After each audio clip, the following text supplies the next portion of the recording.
Shalom. Call Halim like Howell Bashem. Yahweh Shai Bashem Rakakwadash. Double honors to the elders and apostles, a great millstone who rule and teach well. And a sincere shalom to the 144,000 and 1/3. Now, Saudi Arabia, which is Ishmael over there, okay, and then you got Pakistan, which are Elamites. Brief history of Pakistan. Pakistan and India are essentially the same country, but because of Esau, he divided those people, and you got India and Pakistan. But they were once together. They're the same people. It's just being governed separately because of specifically the British, which are Edomites, okay, and following the small hats, which are Amalek, the chief tribe of Edom, attacking Qatar. Not soon after, Saudi Arabia and Pakistan do a defense pact. So let's dive into the article.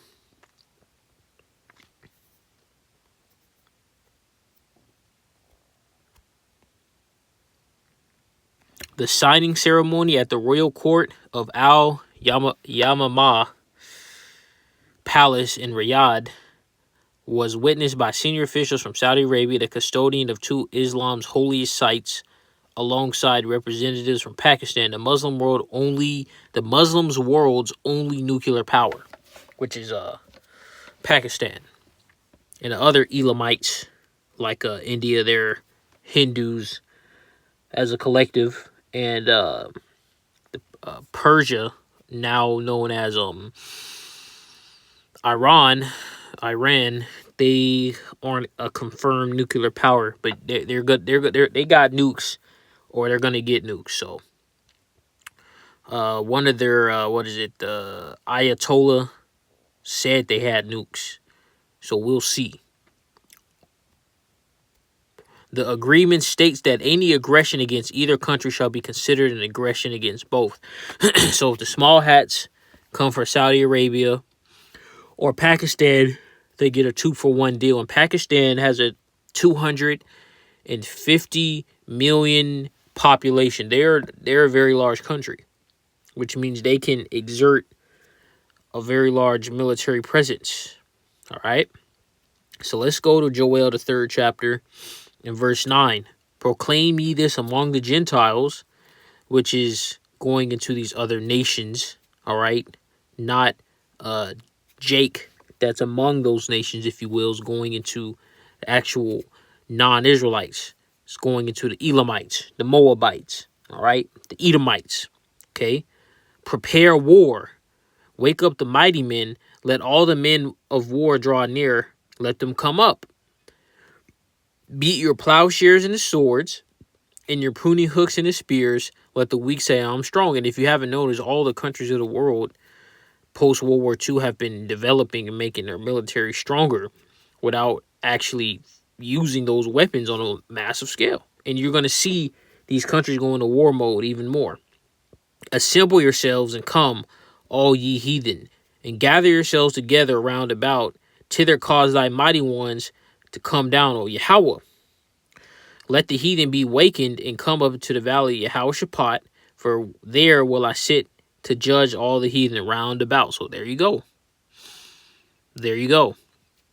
These nations, okay, are gonna start piling into what is called Middle East, West Asia, whatever. Okay, they're gonna pile up in there to what? Put in work. Okay, to get judged, to go against Edom and his hegemony, and Esau's gonna fall. All right, Esau's gonna fall, and these nations are gonna fall too. Okay.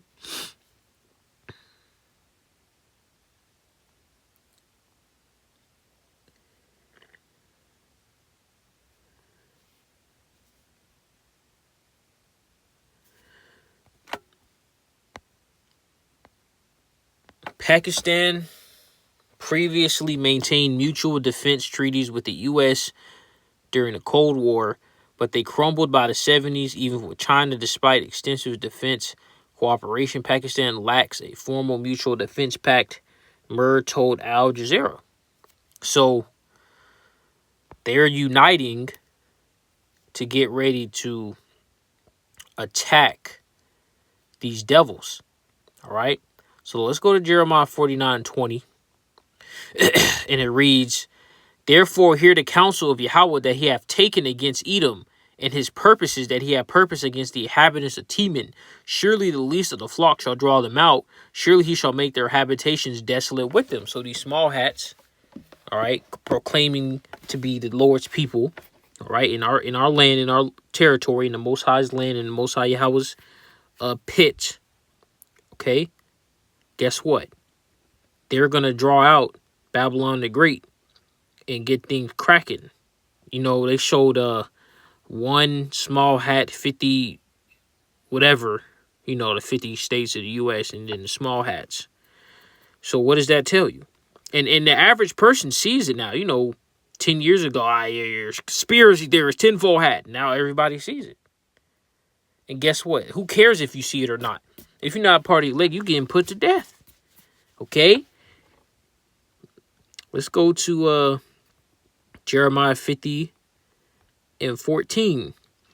Put yourselves in array against Babylon round about, all ye that bend the bow, the nukes, shooting out them silos. Shoot at her, spare no arrows, for she hath sinned against Yahweh. Shout against her round about, she hath given her hand, her foundations are fallen, her walls are thrown down, for it is the vengeance of Yahweh, take vengeance upon her, as she hath done, do unto her. So this place is going to get piled on with missiles, man. This place is going to go out in a fiery pit, a fiery flame. And Babylon, Esau is outnumbered.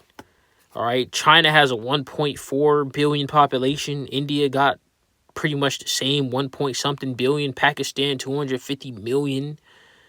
These countries are loaded with people ready to go to war. Babylon the Great, not so much. Then Babylon's outgunned, outmanned, out-missiled, out-nuked. It's going to be a one-sided beatdown for this place. And the small hats, too. And these other Edomite nations. All right? Because nobody's going to trust these devils. Let's go to Obadiah. Obadiah, only one chapter in there. And I'm starting from the top, verse 1. The vision of Obadiah. Thus said Yahweh concerning Edom, we have heard a rumor from Yahweh, and an ambassador sent among the heathen. Arise ye, let us rise up against her in battle. Behold, I have made thee small among the heathen. Thou art greatly despised. The pride of thine heart have deceived thee, thou that dwellest in the clefts of the rock, whose habitation is high, that saith in his heart, who shall bring me down to the ground? Verse 7, all the men of thy confederacy have brought thee even to the border. The men that were at peace with thee have deceived thee and prevailed against thee.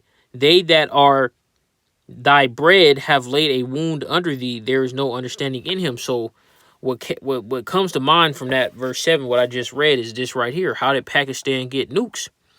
Pakistan obtained nuclear weapons through a secret program initiated in the 70s. Didn't we just read how Pakistan fell out with the U.S. in the 70s? Significantly accelerated India's 1974 nuclear tests and culminating in its 1998 tests. All right, so key elements of Pakistan's program include the acquisition of nuclear technology and fissile material through covert means. A clandestine international network established by Dr. Abdul Qadir Khan and assistance from China. The program also benefited from the initial U.S. Atoms of Peace. So basically what he did is that he stole, he acted like he was all cool with these Edomites and stole the technology. All right? Let's go further into it. So we're going to type him up and then hit that.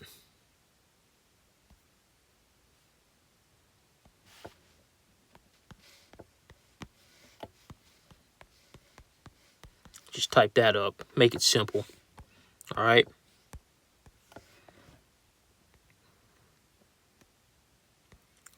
Abdul, whatever, did not steal nukes, obviously. I just said it like that. All right, just to make it more simple. But rather stole the blueprints and components needed to build them. So that's how Pakistan got nukes, from stealing from these Edomites. He played it. Well, let's reread it. Obadiah 1:7. All the men of thy confederacy have brought thee even to the border. The men that were at peace with thee have deceived thee. So he was at peace with Esau. Up until that point, they got the nukes. Then guess what? Pakistan fell out with Babylon. Boom. There you go. These scriptures are speaking. They're speaking loud and clear that this is the end of these devils, man. Let's get Jeremiah 51. Because these countries are going to use nukes to take this place out. Jeremiah 51:1. Thus said Yahweh, behold, I will raise up against Babylon and against them that dwell in the midst of them that rise up against me a destroying wind, and will send unto Babylon fanners that shall fan her and shall empty her land, for in a day of trouble they shall be against her round about. There you go. Against him that bendeth, let the archer bend his bow, and against him that lifted up himself up in the brigandine, and spare ye not her young men, destroy her utterly all her hosts. There you go. This place is going to get shot with these arrows, man. These nukes are going to obliterate. That's the right word. Okay, they're going to destroy this place. This place is going to get eaten alive with fire from these nukes. Pakistan going to launch nukes. India is going to launch nukes. Let's go to 2nd Ezra 15, because this is 2nd Ezra 15 right here, by the way. 2nd Ezra is the 15th chapter in verse 27. Actually, no. Verse 28. Behold, in horrible vision, an appearance thereof from the east, where the nations of the dragons of Arabia shall come out with many chariots, and a multitude of them shall be carried as the wind upon earth.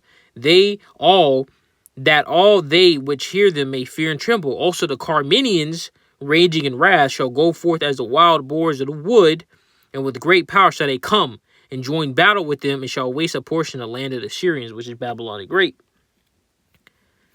So guess what? The Arabians, all right, which is Ishmael, and the Carmenians, which are the Elamites, which is, of course, the most infamous one that you'll hear is Iran, but Pakistan are Elamites too, and India. Those are all three of those countries are Elamite-dominated countries. You understand? So they're gonna be with these Arabians, man. These other Ishmaelite countries, Yemen. Believe those Ishmael over there, Qatar, all that, those are Ishmaelites. All right, they're two separate people. Of course, you simple Babylonians and Westerners lump them as they're all the same, but they're not the same people. They're different. They have different lineages. Okay. So that's it. Auto One Ratazaz was edifying. Shalom.